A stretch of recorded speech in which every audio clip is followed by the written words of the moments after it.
Hello बच्चों, let's read the question.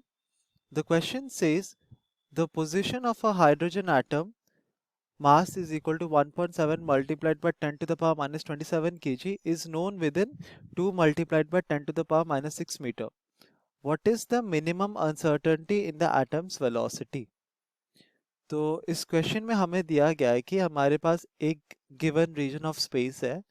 तो हम अज्यूम करते हैं कि अगर इसको हमने एक रेस्ट्रिक्टेड स्पेस देखा है जहाँ पर हम कैलकुलेशन कर रहे हैं और इस स्पेस में हमारे पास एक हाइड्रोजन एटम है जो कि एक पर्टिकुलर वेलोसिटी के साथ मूव कर रहा है और इसका मास हमें दिया गया है।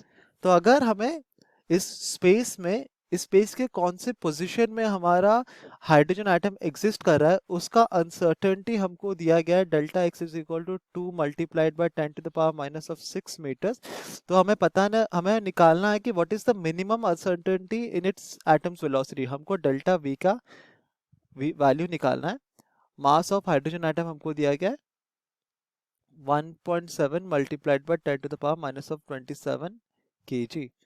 इस क्वेश्चन को सॉल्व करने के लिए हम जो की कॉन्सेप्ट यूज करेंगे तो वो होगा सिंपली हमारा हाइजेनबर्ग अनसर्टेनिटी प्रिंसिपल। तो यहाँ पे लिख सकते हैं हाइजेनबर्ग अनसर्टेनिटी प्रिंसिपल।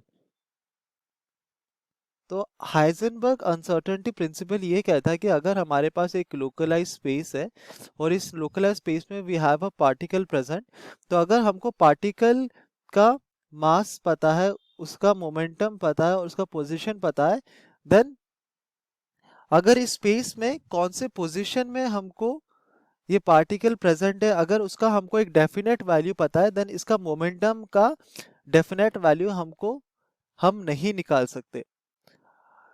ये मोमेंटम कौन से लोकलाइज स्पेस में होगा, इसका कौन से रेंज में हमारा मोमेंटम एग्जिस्ट करेगा, उसका वैल्यू हम प्रोवाइड कर सकते हैं, but we can not find with a definite value what is the momentum if you know by definite value what is the position of the particle. Similarly vice versa क्या होता है कि अगर हमारे पास मोमेंटम का एग्जैक्ट वैल्यू है, then हम पोजिशन का एग्जैक्ट वैल्यू नहीं निकाल सकते, इसका सिर्फ रेंज निकाल सकते हैं। और हमारा Heisenberg uncertainty principle in terms of equation क्या होता है, that the range of position multiplied by range of momentum is greater than equal to h by 4 pi।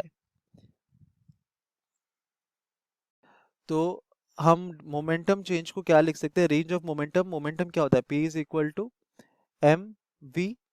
So delta p को हम लिख सकते हैं m डेल्टा v, क्योंकि mass of the particle it always remains constant, तो उसका कोई change होने नहीं वाला इसमें। So delta x multiplied by mass of hydrogen atom multiplied by the uncertainty in velocity is greater than equal to h by 4 pi।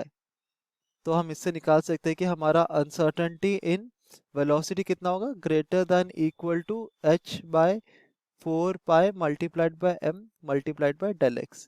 तो इसको अगर हम कैलकुलेट करेंगे तो ये होगा delta V is greater than equal to, तो h का वैल्यू होता है क्या, ये हमारा प्लैंक्स कांस्टेंट है, तो ये हो जाएगा 6.626 multiplied by 10 to the power minus 34 divided by 4 multiplied by 3.14 multiplied by mass कितना होगा 1.7 multiplied by 10 to the power minus 27 multiplied by del x कितना है यहाँ पर 2 multiplied by 10 to the power of minus of 6।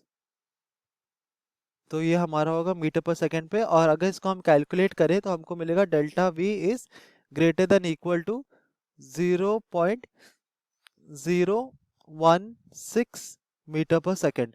Question में हमको पूछा गया what is the minimum uncertainty in the atom's velocity, तो इसका जो मिनिमम वैल्यू होगा वो कितना होगा, सिंपली हो जाएगा delta V is equal to 0.016 metre पर सेकंड।